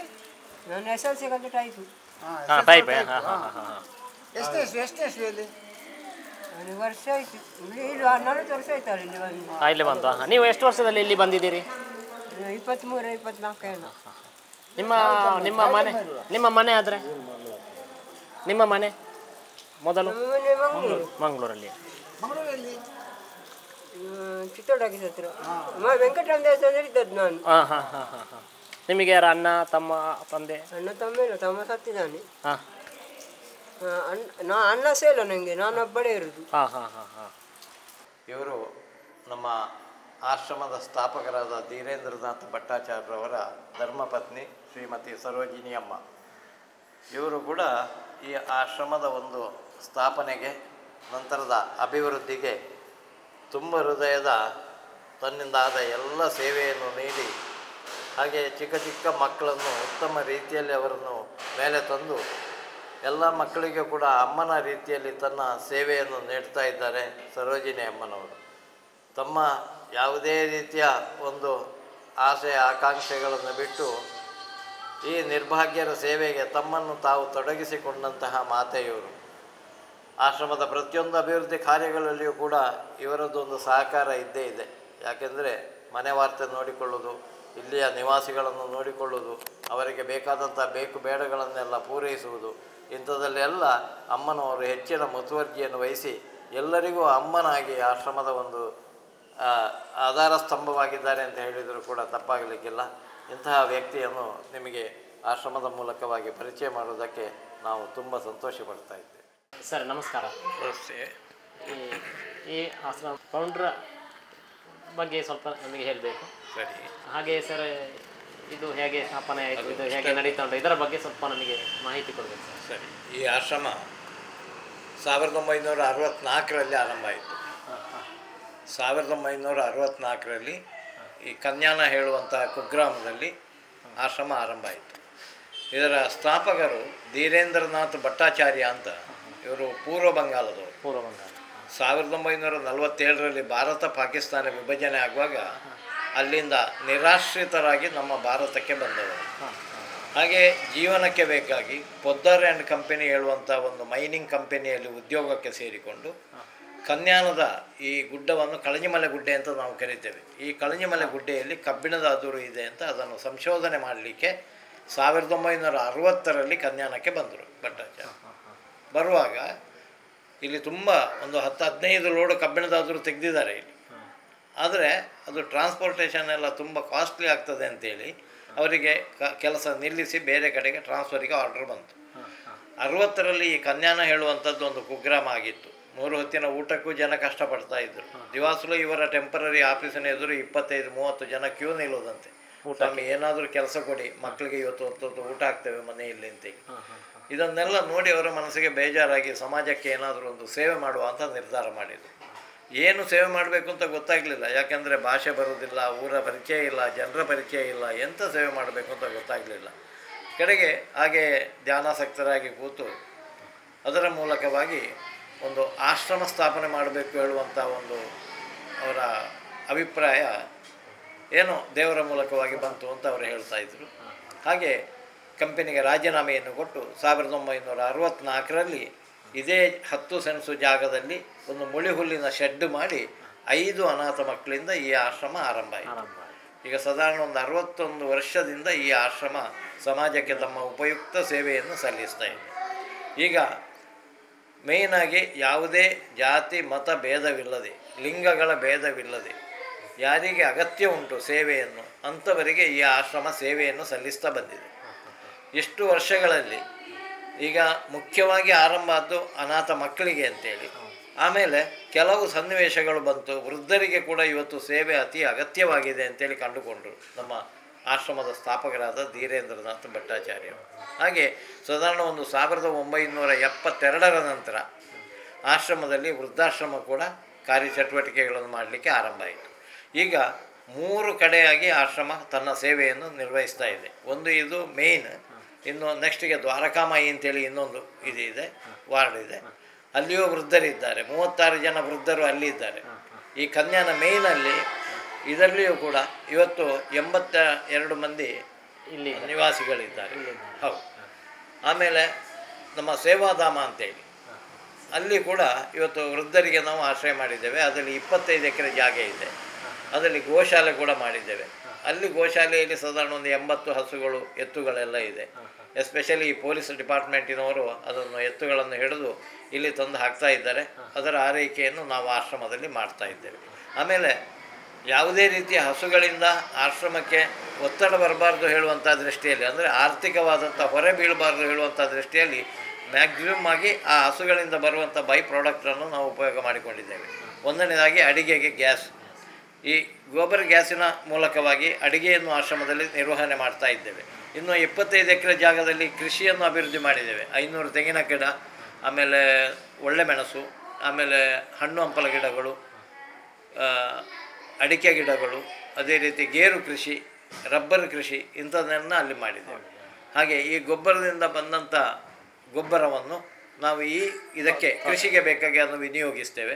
ಅಲ್ಲದೆ ಇಲ್ಲಿ ಯಾವುದೇ ರೀತಿಯ ನಮ್ಮ ಇತರ ಈಟುಗಳನ್ನು ನಾವು ಕೃಷಿಗೆ ವಿನಿಯೋಗ ಮಾಡೋದಿಲ್ಲ. ಸಾವಯವ ಕೃಷಿಯಲ್ಲೇ ಆಶ್ರಮದಲ್ಲಿ ಪ್ರತಿಯೊಂದು ಕೃಷಿಯೂ ಕೂಡ ನಡೀತಾ ಇದೆ. ಈ ರೀತಿಯಲ್ಲಿ ಅಲ್ಲಿ ಅಭಿವೃದ್ಧಿ ಆಗ್ತಾ ಬಂದಿದೆ. ಇನ್ನು ಇಲ್ಲಿ ಒಂದು 20 ಮಂದಿ ಮಕ್ಕಳು ಶಾಲೆಗೆ ಹೋಗ್ತಾ ಇದ್ದಾರೆ. ಅದೇ ರೀತಿ ವೃದ್ಧರು ಕೂಡ ಇಲ್ಲಿ ಸಹ ಇದ್ದಾರೆ, ಅಲ್ಲಿ ಸಹ ವೃದ್ಧರಿದ್ದಾರೆ. ಈ ರೀತಿಯಲ್ಲಿ ಆಶ್ರಮದ ಒಂದು ಸೇವಾ ಕಾರ್ಯಕ್ರಮ ಒಟ್ಟು ಇವತ್ತು 236 ಮಂದಿ ಆಶ್ರಮದಲ್ಲಿ ಆಶ್ರಯವನ್ನು ಪಡೀತಾ ಇದ್ದಾರೆ. ಸಾಧಾರಣ ಈ ಆಶ್ರಮ ಸೊಸೈಟಿ ರಿಜಿಸ್ಟ್ರೇಷನ್ ಆ್ಯಕ್ಟ್ ಪ್ರಕಾರ ರಿಜಿಸ್ಟರ್ ಆಗಿದೆ. 12A ಇನ್ಕಮ್ ಟ್ಯಾಕ್ಸಿನ ಪ್ರಕಾರ ರಿಜಿಸ್ಟರ್ ಆಗಿದ್ದುಕೊಂಡು ಆಶ್ರಮಕ್ಕೆ ಕೊಡುವಂತಹ ದಾನಿಗಳಿಗೆ 80G ನಿಯಮದ ಪ್ರಕಾರ ಆದಾಯ ತೆರಿಗೆ ವಿನಾಯಿತಿಯನ್ನು ಕೂಡ ಸರ್ಕಾರ ಕೊಡ್ತಾ ಇದೆ. ಪ್ರತಿ ವರ್ಷ ಜನರಲ್ ಬಾಡಿ ಮೀಟಿಂಗ್ ನಡೀತದೆ. ಸೊಸೈಟಿ ರಿಜಿಸ್ಟ್ರೇಷನ್ ಆ್ಯಕ್ಟಿನ ಮೂಲಕವಾದ ಆದ್ದರಿಂದ ಇದಕ್ಕೆ ಕಮಿಟಿ ನಾವು ಚುನಾವು ಮಾಡಬೇಕಾಗ್ತದೆ. ಒಮ್ಮೆ ಕಮಿಟಿ ಚುನಾವಾದರೆ 3 ವರ್ಷದವರೆಗೆ ಅದರ ವಾಯಿದೆ ಇರ್ತದೆ. ಹಾಗೆ ಈಗ ಸದ್ಯ ಮಾಲಿಂಗ ಭಟ್ಟು ಉಗ್ಗಪ್ಪ ಕೋಡಿ ಅಂತ ಇವರು ಇದರ ಆಶ್ರಮದ ಅಧ್ಯಕ್ಷರಾಗಿದ್ದಾರೆ. ಆಮೇಲೆ ವಿಟ್ಲದಲ್ಲಿ ರಾಧಾಕೃಷ್ಣ ನಾಯಕ್ ಅಂತೇಳಿ ನಮ್ಮ ಮರ್ಚೆಂಟ್ ಇದ್ದಾರೆ, ಶ್ರೀನಿವಾಸ್ ಟ್ರೇಡರ್ಸ್ ಅಂತೇಳಿ, ಅವರು ವೈಸ್ ಪ್ರೆಸಿಡೆಂಟ್ ಆಗಿದ್ದಾರೆ. ನಾನು ಸೆಕ್ರೆಟರಿ ಆಗಿದ್ದೇನೆ, ಈಶ್ವರ ಭಟ್ ಅಂತೇಳಿ. ಇದು ನನ್ನ ಮಿಸ್ಸಸ್ ಸರಿತಾ ಅಂತೇಳಿ, ಅವರು ಜಾಯಿಂಟ್ ಸೆಕ್ರೆಟರಿ ಆಗಿದ್ದಾರೆ. ಇನ್ನು ಡಾಕ್ಟರ್ ಕೆ ಸುಬ್ರಹ್ಮಣ್ಯ ಭಟ್ ಅಂತೇಳಿ ಇದ್ದಾರೆ, ಅವರು ಆಶ್ರಮದ ಟ್ರೆಸರರ್. ಇನ್ನು 6 ಮಂದಿ ಇತರ ಆಶ್ರಮದ ಸದಸ್ಯರಿದ್ದಾರೆ, ಕಮಿಟಿಯ ಸದಸ್ಯರು. ಹಾಗೆ ಈ ಕಮಿಟಿಯ ಮೂಲಕವಾಗಿ ಇವತ್ತು ಆಶ್ರಮ ನಡೀತಾ ಇದೆ. ಮುಖ್ಯವಾಗಿ ಕಾರ್ಯದರ್ಶಿಯಾಗಿದ್ದುಕೊಂಡು ನಾನು ಹಾಗೂ ಶ್ರೀಮತಿ ಸರಿತಾರವರು 24 ಗಂಟೆ ಇಲ್ಲೇ ಇದ್ದುಕೊಂಡು ಆಶ್ರಮದ ಎಲ್ಲ ವ್ಯವಸ್ಥೆಗಳನ್ನು ನೋಡಿಕೊಳ್ತಾ ಇದ್ದೇವೆ. ಇದಕ್ಕೆ ಸಂಪೂರ್ಣವಾಗಿ ನಮ್ಮ ಮ್ಯಾನೇಜ್ಮೆಂಟ್ ಕಮಿಟಿ ಇದೆ, ತುಂಬ ಸಹಕಾರವನ್ನು ನೀಡ್ತಾ ಇದೆ. ಈ ಮೂಲಕವಾಗಿ ಆಶ್ರಮ ಉತ್ತಮ ರೀತಿಯಲ್ಲಿ ಅಭಿವೃದ್ಧಿಯನ್ನು ಹೊಂದುತ್ತಾ ಇದೆ. ಹಾಗೆ ಆಶ್ರಮಕ್ಕೆ ಒಂದು ತಿಂಗಳಿಗೆ ಸಾಧಾರಣ ಒಂದು 3.5 ಲಕ್ಷ ರೂಪಾಯಿ ಇವತ್ತು ಖರ್ಚು ಬರ್ತಾ ಇದೆ. ಈ ಖರ್ಚನ್ನು ಇದರಲ್ಲಿ 1 ಲಕ್ಷ ರೂಪಾಯಿಯಷ್ಟು ನಾವು ಸಂಪಾದನೆ ಮಾಡ್ತೇವೆ. ಇನ್ನೂ 2.5 ಲಕ್ಷ ರೂಪಾಯಿ ಆಗಬೇಕು. ಈ 2.5 ಲಕ್ಷದಲ್ಲಿ ಒಂದು 50,000 ರೂಪಾಯಿ ಇಲ್ಲಿ ಕೆಲವು ಅನುಕೂಲಸ್ಥ ಮುದುಕರು ಆಶ್ರಮದಲ್ಲಿ ಆಶ್ರಯವನ್ನು ಪಡೀತಾ ಇದ್ದಾರೆ. ಅವರು ತಮ್ಮ ಸ್ವ ಇಚ್ಛೆಯಿಂದ ಆಶ್ರಮಕ್ಕೆ ಸ್ವಲ್ಪ ಅವರ ಮೇಂಟೆನೆನ್ಸ್ ಅಂತೇಳಿ ಕೊಡ್ತಾ ಇದ್ದಾರೆ. ಇದು ಒಂದು 50,000 ರೂಪಾಯಿ ಆಗ್ತದೆ. ಹಾಗೆ 1.5 ಲಕ್ಷ ರೂಪಾಯಿ ಈಗ ಆಶ್ರಮಕ್ಕೆ ಆದಾಯ ಇದೆ. ಬಾಕಿ 2 ಲಕ್ಷ ಸಾರ್ವಜನಿಕರ ಒಂದು ದೇಣಿಗೆಯನ್ನು ಸಂಗ್ರಹಿಸಿಕೊಂಡು ಈ ಆಶ್ರಮದ ಸೇವಾ ಕಾರ್ಯಕ್ರಮಗಳನ್ನು ಇವತ್ತು ಉತ್ತಮ ರೀತಿಯಲ್ಲಿ ಮುಂದುವರಿಸಿಕೊಂಡು ಹೋಗ್ತಾ ಇದ್ದೇವೆ. ಈಗ ಜನರು ಕೂಡ ಹಾಗೆ ಉತ್ತಮ ರೀತಿಯಲ್ಲಿ ಆಶ್ರಮದ ಸೇವೆಗೆ ಸ್ಪಂದನೆ ಕೊಡ್ತಾ ಇದ್ದಾರೆ. ಉದಾಹರಣೆಗೆ ಇವತ್ತು ನೀವು ಬಂದ ದಿವಸವೇ ಇವತ್ತು ನೋಡಿರ್ಬೋದು, ಈಗ ಒಬ್ಬರು ಅನ್ನದಾನದ ಸೇವೆ ಅವರ ವತಿಯಿಂದ ಇಲ್ಲಿ ಮಾಡಿದ್ದಾರೆ, ಅವರ ಮಗಳ ಬರ್ತ್ಡೇಗೆ ಲೆಕ್ಕದಲ್ಲಿ. ಹೀಗೆ ಅನ್ನದಾನ ಮಾಡುವವರು ಸಾಧಾರಣ ತಿಂಗಳಲ್ಲಿ ಒಂದು 20 ಜನ ನಮಗೆ ಆಶ್ರಮಕ್ಕೆ ಸ್ಪಾನ್ಸರ್ಸ್ ಇದ್ದಾರೆ. ಅವರು ಸ್ವತಃ ಬರ್ತಾರೆ, ಅನ್ನದಾನದಲ್ಲಿ ಸಹಭಾಗಿಗಳಾಗ್ತಾರೆ. ಅದೇ ರೀತಿ ಹುಟ್ಟುಹಬ್ಬದ ಇದರಲ್ಲಿ ಮಕ್ಕಳಿಗೆ ಓದಲಿಕ್ಕೆ ಪುಸ್ತಕವಾಗಲಿ ಅಥವಾ ಇನ್ನು ಕೆಲವರು ಬಟ್ಟೆ ಬರೆ ಆಗಲಿ ಇಂಥದ್ದೆಲ್ಲ ಕೊಟ್ಟು ಆಶ್ರಮಕ್ಕೆ ಉಪಯುಕ್ತ ಸಹಕಾರವನ್ನು ನೀಡ್ತಾ ಇದ್ದಾರೆ. ಇನ್ನು ಕೆಲವು ನಮ್ಮ ರೋಟರಿ ಕ್ಲಬ್ಗಳಿವೆ, ಆಮೇಲೆ ಲಯನ್ಸ್ ಕ್ಲಬ್ಗಳಿವೆ. ಇಂಥ ಕ್ಲಬ್ಗಳು ಕೂಡ ಆಶ್ರಮಕ್ಕೆ ಬೇಕಾದಂಥ ಉಪಯುಕ್ತ ಯಾವುದು ಸಾಮಗ್ರಿಗಳು ಬೇಕು ಇದನ್ನು ಕೂಡ ಕೊಡುವಲ್ಲಿ ತುಂಬ ಸಹಕಾರವನ್ನು ನಮಗೆ ನೀಡ್ತಾ ಇದ್ದಾರೆ. ಅದೇ ರೀತಿ ಬ್ಯಾಂಕ್ಗಳಿವೆ, ಬ್ಯಾಂಕ್ಗಳು ಕೂಡ ಆಶ್ರಮಕ್ಕೆ ಈಗ ಗೋಡ್ರೇಜ್, ಮಂಚ ಇಂಥವುಗಳನ್ನೆಲ್ಲ ದಾನ ಮಾಡಿ ಆ ರೀತಿಯಲ್ಲಿಯೂ ಕೂಡ ಆಶ್ರಮದ ಅಭಿವೃದ್ಧಿಗೆ ತುಂಬ ಸಹಕಾರವನ್ನು ನೀಡ್ತಾ ಇದ್ದಾರೆ. ಆಮೇಲೆ ಆರೋಗ್ಯ ದೃಷ್ಟಿಯಲ್ಲಿ ನಮ್ಮ AJ ಆಸ್ಪತ್ರೆ ಮಂಗಳೂರು ಇವರು ವಾರದಲ್ಲಿ 1 ದಿವಸ ಅವರ ಟೀಮ್ ಆಫ್ ಡಾಕ್ಟರ್ಸ್ ಒಂದು 8 ಜನ ಅವರ ವ್ಯಾನ್ ಹಿಡ್ಕೊಂಡು ಬರ್ತಾರೆ. ಆಶ್ರಮದ ಎಲ್ಲ ನಿವಾಸಿಗಳಿಗೆ ಉಚಿತವಾಗಿ ವೈದ್ಯಕೀಯ ನೆರವನ್ನು ನೀಡ್ತಾ ಇದ್ದಾರೆ. ಹಾಗೆ ಡಾಕ್ಟರ್ ಸುಬ್ರಹ್ಮಣ್ಯ ಭಟ್ ಅಂತೇಳಿ ಅವರು ತಮ್ಮ ಸೇವೆಯನ್ನು ನೀಡ್ತಾ ಇದ್ದಾರೆ. ಇನ್ನು ಡಾಕ್ಟರ್ ಶಂಕರ ಭಟ್ ಅಂತ ಇದ್ದಾರೆ, ಅವರು ನೀಡ್ತಾರೆ. ಇನ್ನು ಡಾಕ್ಟರ್ ರವಿ ಅಂತ ಒಬ್ಬರು ದೇರಳಕಟ್ಟೆಯಿಂದ ಬಂದುಕೊಂಡು ವಾರದಲ್ಲಿ 3 ದಿವಸ ಡೆಂಟಲ್ ಕ್ಲಿನಿಕನ್ನು ರನ್ ಮಾಡ್ತಾ ಇದ್ದಾರೆ. ಈ ಹಲ್ಲಿನ ಆಸ್ಪತ್ರೆ ಮೂಲಕವಾಗಿ ಕೂಡ ಆಶ್ರಮದ ನಿವಾಸಿಗಳಿಗೆ ಹಾಗೂ ಊರಿನ ಜನರಿಗೆ ಅದರಿಂದ ಪ್ರಯೋಜನ ಆಗುವ ರೀತಿಯಲ್ಲಿ ಅವರು ಸೇವೆಯನ್ನು ನೀಡ್ತಾ ಇದ್ದಾರೆ. ಆಶ್ರಮದವರಿಗೆ ಮಾತ್ರ ಅಲ್ಲ, ಹೊರಗಿನವರಿಗೆ ಕೂಡ ಅವರಲ್ಲಿ ಸೇವೆಯನ್ನು ಅವರು ನೀಡ್ತಾ ಇದ್ದಾರೆ. ಈ ರೀತಿಯಾಗಿ ಇದು ಸಮಾಜಕ್ಕೆ ಒಂದು ಉಪಯುಕ್ತ ಸೇವೆ ನಮ್ಮ ಭಾರತ ಸೇವಾಶ್ರಮದ ಮೂಲಕ ಆಗ್ತದೆ ಅಂತ ಹೇಳೋದಕ್ಕೆ ತುಂಬ ಸಂತೋಷ ಪಡ್ತಾ ಇದ್ದೇನೆ. ಅದೇ ರೀತಿ ನಮ್ಮ ಊರಿನವರು ಕೂಡ ಆಶ್ರಮದ ಅಭಿವೃದ್ಧಿಗೆ ಆಶ್ರಮದ ಒಟ್ಟಿಗೆ ಸಹಕಾರವನ್ನು ನೀಡಿಕೊಂಡು ತುಂಬ ಅಭಿವೃದ್ಧಿಯನ್ನು ಮಾಡುವುದಕ್ಕೆ ಸಹಕಾರ ಆಗಿದೆ ಅಂತ ಹೇಳೋದಕ್ಕೆ ತುಂಬ ಸಂತೋಷ ಪಡ್ತಾ ಇದ್ದೇನೆ. ಇನ್ನು ಈಗಾಗಲೇ ಒಂದು 19 ಆಶ್ರಮದ ಹುಡುಗಿಯರಿಗೆ ಮದುವೆ ಮಾಡಿಕೊಟ್ಟಿದ್ದೇವೆ. ಈಗ ಒಳ್ಳೆ ರೀತಿಯಲ್ಲಿ ಅವರು ಸಮಾಜದಲ್ಲಿ ತಮ್ಮ ಗಂಡನೊಂದಿಗೆ ಹಾಗೂ ಮನೆಯವರೊಂದಿಗೆ ಜೀವನವನ್ನು ಮಾಡ್ತಾ ಇದ್ದಾರೆ. ಹಾಗೆ ಆಶ್ರಮದಲ್ಲಿ ಕಲಿತ ಪ್ರತಿಯೊಂದು ವಿದ್ಯಾರ್ಥಿಗಳು ಕೂಡ ಉತ್ತಮವಾದ ಒಂದು ಸಂಸ್ಕಾರಯುತ ಜೀವನವನ್ನು ಇವತ್ತು ಸಾಗಿಸ್ತಾ ಇದ್ದಾರೆ. ಇದಕ್ಕೆ ಮುಖ್ಯವಾದ ಬೇಸ್ ಆಶ್ರಮದಲ್ಲಿ ಕೊಟ್ಟಂಥ ಸಂಸ್ಕಾರ ಹಾಗೆ ಕಲ್ಚರ್ ಅಂತ ಹೇಳ್ತೇವೆ. ಆ ರೀತಿಯಲ್ಲಿ ಒಳ್ಳೆ ಶಿಸ್ತುಬದ್ಧವಾಗಿ ಇವತ್ತು ಆಶ್ರಮದ ನಿವಾಸಿಗಳು ಜೀವನವನ್ನು ಓದಲ್ಲಿಯೂ ಕೂಡ ಮಾಡ್ತಾ ಇದ್ದಾರೆ ಅಂತ ಹೇಳೋದಕ್ಕೆ ತುಂಬ ಸಂತೋಷ ಆಗ್ತಾ ಇದೆ. ಇನ್ನು ಒಂದು 13 ಜನ ಮಿಲಿಟ್ರಿಯಲ್ಲಿ ಸೇವೆಯನ್ನು ಮಾಡ್ತಾ ಇದ್ದಾರೆ. ಅವರು ಮಿಲಿಟ್ರಿಗೆ ಜಾಯ್ನ್ ಆಗಿ ಅದರಲ್ಲಿ ಸೇವೆಯನ್ನು ಮಾಡ್ತಾ ಇದ್ದಾರೆ, ದೇಶ ಸೇವೆ. ಅದೇ ರೀತಿ 100 ಮಕ್ಕಳು ಇವತ್ತು ಆಶ್ರಮದಿಂದ ಕಲಿತು ಹೋಗಿ ಕೆಲವರು ಬ್ಯಾಂಕಿನಲ್ಲಿದ್ದಾರೆ, ಕೆಲವು ಗೌರ್ಮೆಂಟ್ ಡಿಪಾರ್ಟ್ಮೆಂಟ್ಗಳಲ್ಲಿದ್ದಾರೆ, ಹಾಗೆ ಸ್ವಂತ ಬಿಸ್ನೆಸ್ ಮಾಡಿಕೊಂಡಿದ್ದಾರೆ. ಈ ರೀತಿಯಲ್ಲೆಲ್ಲ ಉತ್ತಮ ರೀತಿಯಲ್ಲಿ ಅನಾಥ ಮಕ್ಕಳು ಇವತ್ತು ಜೀವನದಲ್ಲಿ ಸೆಟ್ಲ್ ಆಗಿದ್ದಾರೆ ಅಂತ ಹೇಳಲಿಕ್ಕೆ ತುಂಬ ಸಂತೋಷ ಆಗ್ತಾ ಇದೆ. ಆಮೇಲೆ ಇದು ತನ್ನ ತವರು ಮನೆ ಅಂತ ಅವರು ಇಟ್ಕೊಂಡಿದ್ದಾರೆ. ಅವರ ಯಾವುದೇ ರೀತಿಯ ಒಂದು ರಜಾ ಸಮಯದಲ್ಲಿ ಆಗಲಿ ಅಥವಾ ಇತರ ಉತ್ತಮ ಆಶ್ರಮದ ಚಟುವಟಿಕೆಗಳಲ್ಲಿ, ಅಂದರೆ ಆಶ್ರಮದಲ್ಲಿ ನಾವೊಂದು 4 ಉತ್ಸವಗಳನ್ನು ಆಚರಣೆ ಮಾಡ್ತೇವೆ. ಒಂದು ಗಣೇಶೋತ್ಸವ, ಇನ್ನೊಂದು ರಕ್ಷಾಕಾಳಿ ಮಹೋತ್ಸವ ದೀಪಾವಳಿಯಲ್ಲಿ, ಇನ್ನೊಂದು ಜನವರಿ 11 ನಮ್ಮ ವಾರ್ಷಿಕೋತ್ಸವ ಅಂತ ನಾವು ಆಚರಣೆ ಮಾಡ್ತೇವೆ. ಅದೇ ರೀತಿಯಲ್ಲಿ ತುಳಸಿ ಹಬ್ಬವನ್ನು ಆಚರಣೆ ಮಾಡ್ತೇವೆ. ಈ ರೀತಿ ಎಲ್ಲ ಹಬ್ಬಗಳಲ್ಲಿಯೂ ಕೂಡ ಆಶ್ರಮದ ಹಳೆ ವಿದ್ಯಾರ್ಥಿಗಳು ಆಶ್ರಮಕ್ಕೆ ಬಂದು ಒಟ್ಟಿಗೆ ಸೇರಿಕೊಂಡು ಉತ್ತಮ ರೀತಿಯಲ್ಲಿ ಅವರು ಕೂಡ ತಮ್ಮ ಸಹಕಾರವನ್ನು ಆಶ್ರಮಕ್ಕೆ ನೀಡ್ತಾ ಇದ್ದಾರೆ. ಅಲ್ಲದೆ ಈ ಹುಡುಗಿಯರು ಕೂಡ ಕೆಲವರನ್ನು ಮದುವೆ ಮಾಡಿಕೊಟ್ಟವರು ಅವರ ಪ್ರಥಮ ಡೆಲಿವರಿಗೆ ಆಶ್ರಮಕ್ಕೆ ಬರ್ತಾರೆ. ಯಾಕೆಂದರೆ ಇದವರಿಗೆ ತವರು ಮನೆ. ಹಾಗೆ ಡೆಲಿವರಿ ಮಾಡಿಸಿ 48 ದಿವಸ ಆಗುವಾಗ ಅವರನ್ನು ಗಂಡನ ಮನೆಗೆ ವಾಪಸ್ಸು ಕಳಿಸಿಕೊಡುವಂಥ ವ್ಯವಸ್ಥೆ ಆಶ್ರಮದಲ್ಲಿ ಆಗ್ತದೆ. ಹಾಗೆ ಇಲ್ಲಿ ಕೆಲವು ಮುದುಕಿಯರೆಲ್ಲ ಇದ್ದಾರೆ, ಅವರಿಗೆ ಒಳ್ಳೆ ರೀತಿಯಲ್ಲಿ ಬಾಳಂತನ ಮಾಡಿ ಅನುಭವ ಇರ್ತದೆ. ಈ ಅನಾಥ ಮಗುವಿನ ತಾಯಿ ಮತ್ತು ಆ ಮಗುವಿನ ಒಂದು ಆರೈಕೆಯನ್ನು ಉತ್ತಮ ರೀತಿಯಲ್ಲಿ ಮಾಡಿಕೊಂಡು ಕಡೆಗೆ ಗಂಡನ ಮನೆಗೆ ಕಳಿಸಿಕೊಡುವಾಗ ಇಲ್ಲಿ ನಮ್ಮ ಈ ಅಂಗಳಕ್ಕೆ ಬಂದು ಅವರೆಲ್ಲ ಕೂಗ್ಲಿಕ್ಕೆ ಉಂಟು. ಇದನ್ನೇ ನೋಡುವಾಗ ಒಂದು ಮನೆಯಲ್ಲಿ ಒಂದು ತಂದೆ ತಾಯಿ ತನ್ನ ಮಕ್ಕಳ ಮೇಲೆ ಯಾವ ಪ್ರೀತಿಯನ್ನು ತೋರಿಸಿ ಒಂದು ಮಾಡ್ತಾರೆ ಅಂಥದ್ದನ್ನು ಈ ಭಾರತ ಸೇವಾಶ್ರಮದಲ್ಲಿ ನಾವು ನೋಡಲಿಕ್ಕೆ ಸಾಧ್ಯ ಆಗ್ತದೆ ಅಂತ ಹೇಳೋದಕ್ಕೆ ತುಂಬ ಸಂತೋಷ ಪಡ್ತಾ ಇದ್ದೇನೆ. ಅದೇ ರೀತಿ ಇಲ್ಲಿಯೂ ಒಂದು ಗೋವುಗಳಿವೆ ಆಶ್ರಮ. ಈ ಮೇನ್ ಇದರಲ್ಲಿ 36 ಗೋವುಗಳಿವೆ. ಇದರಲ್ಲಿ ಒಂದು 8 ಹಸುಗಳು ಹಾಲು ಕೊಡ್ತಾ ಇದೆ. ಆಶ್ರಮಕ್ಕೆ ಸಾಕಷ್ಟು ಹಾಲು ಮಜ್ಜಿಗೆ ಆಶ್ರಮದ್ದೇ ಇದೆ. ಆಮೇಲೆ ಆಗಾಗ ಅದು ಕರುಗಳು ಹಾಕ್ತಾ ಇರ್ತವೆ. ಈ ರೀತಿಯಲ್ಲಿ ಕೆಲವು ಸಲ ತುಂಬ ಹಾಲು ಇರ್ತದೆ. ತುಂಬ ಹಾಲಿದ್ದ ಸಮಯದಲ್ಲಿ ಎಲ್ಲ ಮುದುಕರಿಗೆ ಮಕ್ಕಳಿಗೆಲ್ಲ ರಾತ್ರಿಗೆ ಹಾಲು ಕುಡಿಲಿಕ್ಕೆ ಕೊಡ್ತೇವೆ. ಒಂದು ಕೊಡ್ತೇವೆ ಹಾಲು ಕೂಡ ನಾವು ಮಾರಾಟ ಮಾಡೋದಿಲ್ಲ.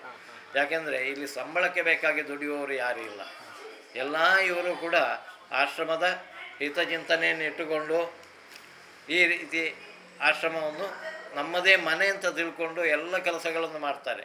ಹಟ್ಟಿ ಕೆಲಸ ಆಗಲಿ, ದನಗಳ ಕೆಲಸ ಆಗಲಿ, ಕ್ಲೀನಿಂಗ್ ಆಗಲಿ, ಮುದುಕರನ್ನು ನೋಡಿಕೊಳ್ಳುವುದಾಗಲಿ ಎಲ್ಲವನ್ನು ಕೂಡ ಈ ಆಶ್ರಮದ ನಿವಾಸಿಗಳು ಒಟ್ಟಿಗೆ ಸೇರಿಕೊಂಡು ಮಾಡ್ತಾ ಇದ್ದಾರೆ. ಇಲ್ಲಿ ಯಾರು ಸಂಬಳದ ಅಪೇಕ್ಷೆಯಿಂದ ಮಾಡುವಂಥವರು ಯಾರೂ ಇಲ್ಲ. ಸರ್, ಇಷ್ಟು ಸೇವೆ ಸಲ್ಲಿಸ್ತಾ ಇರುವಂತಹ ಈ ಆಶ್ರಮಕ್ಕೆ ಸರಕಾರದ ವತಿಯಿಂದ ಏನಾದರೂ ವ್ಯವಸ್ಥೆಗಳು ಸಿಗ್ತಾ ಇವೆ ಆರ್ಥಿಕವಾಗಿಯೋ ಅಥವಾ?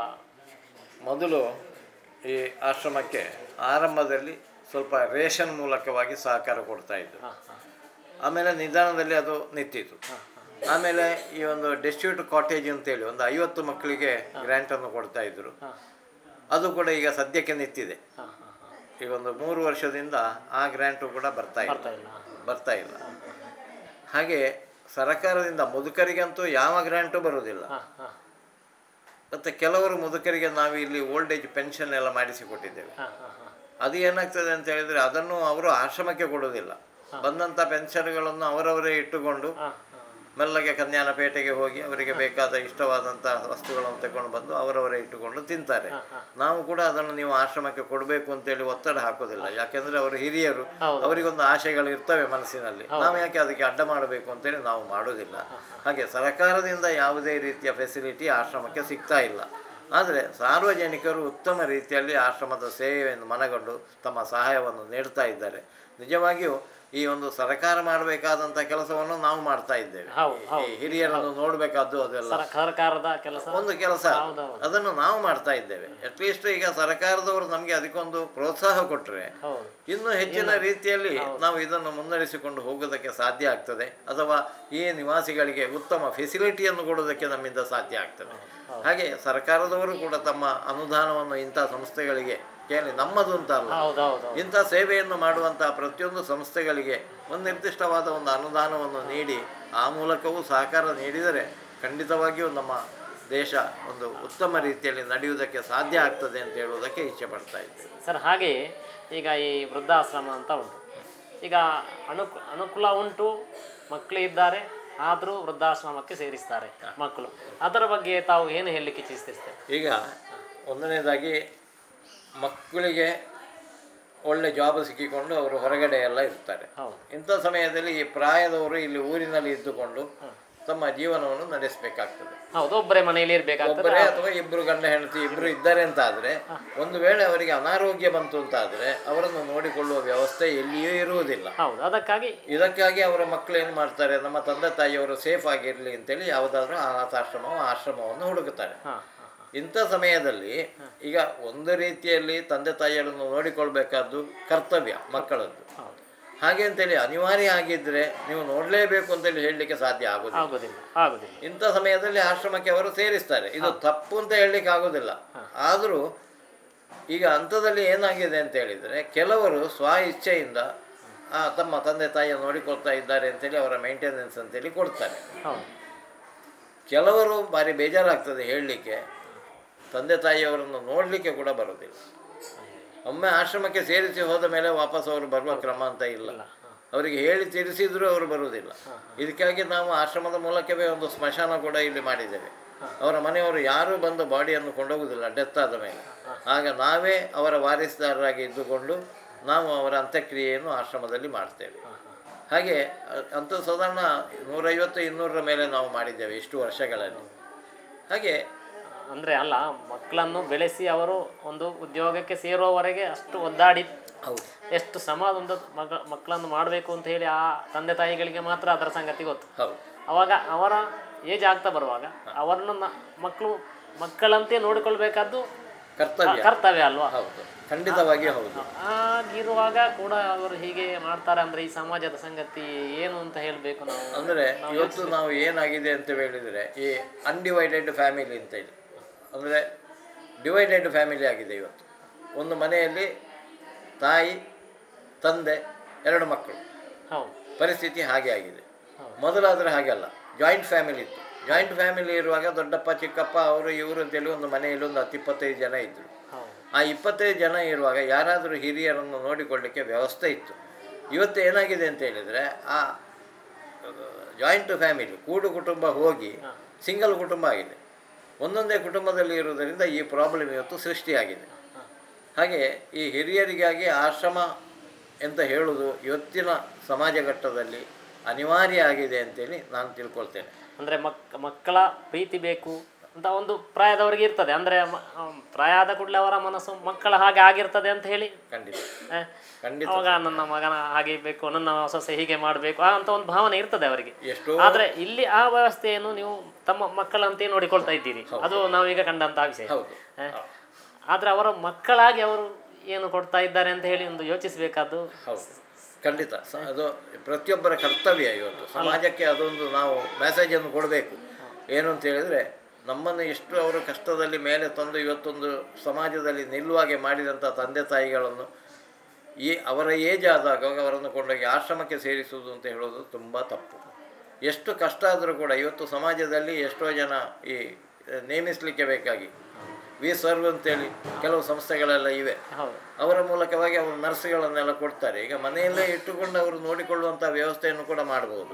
ಇವರು ಅವಕಾಶ ಇರುವಾಗ 1 ವಾರಕ್ಕೆ 2 ವಾರಕ್ಕೆ ಬಂದು ತಂದೆ ತಾಯಿಯನ್ನು ದರ್ಶನ ಮಾಡಿಕೊಂಡು ಅವರ ಸೇವೆ ಮಾಡಿಕೊಂಡು ಹೋಗ್ಬಹುದು. ಆದರೆ ಅಂಥದ್ದು ಇವತ್ತು ಮಾಡುವುದಿಲ್ಲ. ಅಂದರೆ ಎಲ್ಲ ಒಂದು ಆರ್ಥಿಕದ ರೀತಿಯಲ್ಲಿ ಹೋಗ್ತಾ ಇದೆ. ಮಾನವೀಯತೆ ಸಂಬಂಧ ಹೇಳುವುದು ಬಹಳ ಕಡಿಮೆ ಆಗ್ತಾ ಇದೆ. ದುಡ್ಡೇ ಎಲ್ಲದಕ್ಕೂ ದುಡ್ಡು ಪ್ರಧಾನ. ದುಡ್ಡು ಪ್ರಧಾನ. ಆದರೆ ನಿಜವಾಗಿಯೂ ಜನ ಇದನ್ನು ಅರ್ಥ ಮಾಡಿಕೊಳ್ಬೇಕು. ಏನು ಅಂತ ಹೇಳಿದರೆ, ದುಡ್ಡು ಪ್ರಧಾನ ಅಲ್ಲ. ಆ ಹಿರಿಯ ಜೀವಗಳು ಇವತ್ತು ಪಡುವಂಥ ಒಂದು ವೇದನೆ, ನೋವನ್ನು ಈ ಯುವಕರು ಇವತ್ತು ಮನಗಾಣಬೇಕು. ಆಶ್ರಮಕ್ಕೆ ಸೇರಿಸಿದ ಕೂಡಲೇ ಅದು ಅವರದ್ದು ಕರ್ತವ್ಯ ಖಂಡಿತವಾಗಿಯೂ ನಿಭಾಯಿಸಿದಾಗೆ ಆಗೋದಿಲ್ಲ. ಈಗ ಫಾರಿನ್ನಲ್ಲೆಲ್ಲ ನಾವು ನೋಡ್ತೇವೆ, ಮೊನ್ನೆ ಖಂಡಿತ ಅವರಿಗೆ ಫಾದರ್ಸ್ ಡೇ, ಮದರ್ಸ್ ಡೇ ಅಂತೇಳಿ ಅವರು ಆಚರಣೆ ಮಾಡ್ತಾರೆ. ಅಂದರೆ ವರ್ಷಕ್ಕೊಮ್ಮೆ ಅವರು ತಂದೆ ತಾಯಿಯನ್ನು ಭೇಟಿಯಾಗೋದು. ನಮ್ಮ ಇಂಡಿಯಾದ ಕಲ್ಚರ್ ಅದಲ್ಲ. ನಾವು ತಂದೆ ತಾಯಿಗಳು ಒಟ್ಟಿಗೆ ದೊಡ್ಡಾದವರು, ಅವರೊಟ್ಟಿಗೆ ಬೆಳೆದವರು. ಅವರ ಮಮತೆ ಪ್ರೀತಿಯನ್ನು ತಾಯಿ ತಂದೆಯವರು ಕೂಡ ಅಪೇಕ್ಷೆ ಪಡ್ತಾರೆ, ಅದೇ ರೀತಿ ಮಕ್ಕಳು ಕೂಡ ಅಪೇಕ್ಷೆ ಪಡ್ತಾರೆ. ಹಾಗೆ ಇದು ಒಂದು ಉತ್ತಮ ಬೆಳವಣಿಗೆ ಅಲ್ಲ ಈಗ ಆಗ್ತಾ ಇರೋದು. ನಿಜವಾಗಿಯೂ ಅವರವರ ಹಿರಿಯರನ್ನು ಅವರವರ ಮನೆಯವರು ನೋಡಿಕೊಳ್ಬೇಕು ಹೇಳುವಂಥದ್ದು ನಮ್ಮೊಂದು ಆಶಾಭಾವ. ಹಾಗೆ ಈ 61 ವರ್ಷಗಳಿಂದ ಆಶ್ರಮದ ಮೂಲಕ ಸಮಾಜಕ್ಕೂ ಉತ್ತಮ ರೀತಿಯ ಸೇವೆ ಸಲ್ಲುತ್ತಾ ಇದೆ.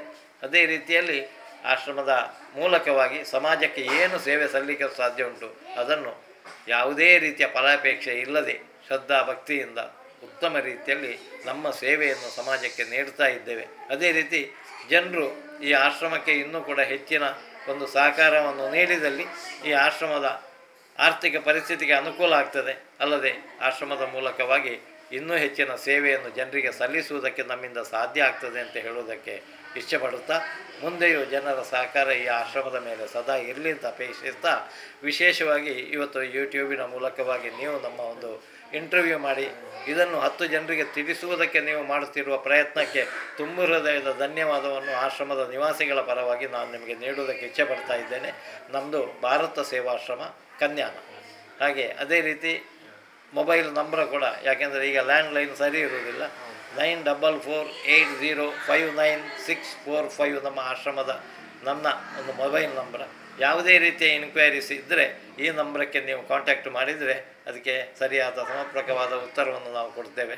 ಅದೇ ರೀತಿ ನಮ್ಮ ಶ್ರೀಮತಿಯವರದ್ದು 9986435520 ಇದು ಶ್ರೀಮತಿ ಸರಿತಾ ಅಂತೇಳಿ, ಅವರನ್ನು ಕೂಡ ಕಾಂಟ್ಯಾಕ್ಟ್ ಆಗ್ಬೋದು ಯಾವುದೇ ರೀತಿಯ ಇದಕ್ಕೆ. ಅದೇ ರೀತಿ ಆಶ್ರಮದ ಎಲ್ಲ ಸೇವಾ ಕಾರ್ಯಕ್ರಮಗಳು ಉತ್ತಮ ರೀತಿಯಲ್ಲಿ ಇವತ್ತು ನಡೀತಾ ಇದೆ ಅಂತ ಹೇಳೋದಕ್ಕೆ ತುಂಬ ಸಂತೋಷ ಪಡ್ತಾ ಇದ್ದೇನೆ. ಮಕ್ಕಳ ಹಾಗೆ ನೀವು ಇಷ್ಟು ವೃದ್ಧರನ್ನು ಕೂಡ ನೋಡಿಕೊಳ್ತಾ ಇದ್ದೀರಿ, ತುಂಬ ನಮಗೆ ನೋಡಿ ಖುಷಿ ಆಯಿತು. ಹಾಗೆ ನಮ್ಮ ವೀಕ್ಷಕರು ಇದನ್ನೆಲ್ಲ ವೀಕ್ಷಿಸಿ ತಾವು ಕೂಡ ಈ ಸಂಸ್ಥೆಗೆ ಒಂದು ಸಹಕಾರ ಕೊಡಬೇಕು, ಈ ಸಂಸ್ಥೆಯೊಂದಿಗೆ ಕೈ ಜೋಡಿಸಬೇಕು ಅಂತ ಹೇಳಿ ನಮ್ಮ ವಿನಂತಿ. ಒಮ್ಮೆ ಎಲ್ಲರೂ ಆಶ್ರಮಕ್ಕೆ ಭೇಟಿ ಕೊಟ್ಟು ಒಮ್ಮೆ ನೋಡಿ ನಮ್ಮ ಸೇವಾ ವ್ಯವಸ್ಥೆಯನ್ನು ನೋಡಿಕೊಂಡು ಅದಕ್ಕೆ ಸ್ಪಂದನೆ ಕೊಟ್ಟರೆ ತುಂಬ ಸಂತೋಷ ಅಂತ ಹೇಳೋದಕ್ಕೆ ಇಚ್ಛೆ ಪಡ್ತಾ ಇದ್ದೇನೆ. ನಿಮ್ಮ ಶ್ರಮಕ್ಕೂ ಕೂಡ ನಾವು ತುಂಬ ಹೃದಯದ ಕೃತಜ್ಞತೆಯನ್ನು ಆಶ್ರಮದ ಮೂಲಕವಾಗಿ ಅರ್ಪಿಸ್ತೇನೆ. ತುಂಬ ಧನ್ಯವಾದಗಳು. ಥ್ಯಾಂಕ್ಸ್.